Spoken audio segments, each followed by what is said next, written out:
अजितदादा पवार यांचा अपघात नाही तर घातपात झालाय, असं आम्ही नाही तर रोहित पवार स्वतः म्हणतायत. नुकतेच रोहित पवार यांनी पत्रकार परिषद घेतली आणि अजितदादा पवार यांच्या अपघाती मृत्यूबद्दल अनेक शंका उपस्थित केल्या.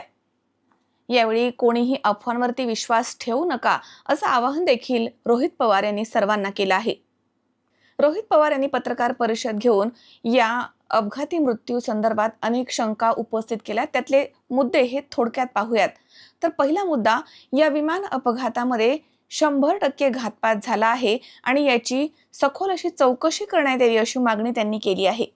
ज्या कंपनीचं विमान अपघातामध्ये सापडलं ते VSR व्हर्च्युअर्स या कंपनीबद्दल मोठी शंका त्यांनी उपस्थित केली आहे. युरोपमध्ये बंदी असताना अशी विमानं यांना भारतामध्ये परवानगी मिळतेच कशी, हा मोठा सवाल त्यांनी उपस्थित केलाय.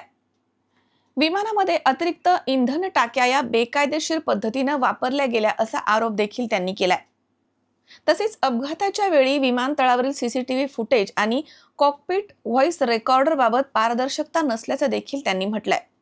एका फाईलवरती सही करण्यासाठी अजितदादा पवार हे थांबले होते, मात्र तो विदर्भामधील नेता त्याला यायला उशीर का झाला असा प्रश्न रोहित पवार यांनी उपस्थित केला. तसेच त्या नेत्याच्या भूमिकेवर देखील त्यांनी संशय व्यक्त केलाय.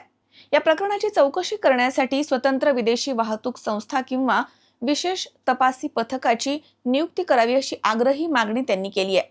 अजितदादा पवार यांचा जळालेला स्वेटर, घड्याळ आणि चप्पल या वस्तूंचा उल्लेख करत रोहित पवार हे भावनिक झाले आणि कुटुंबियांच्या वतीनं सत्य समोर येणं अत्यंत गरजेचं आहे असं भावनिक स्टेटमेंट देखील त्यांनी केलंय.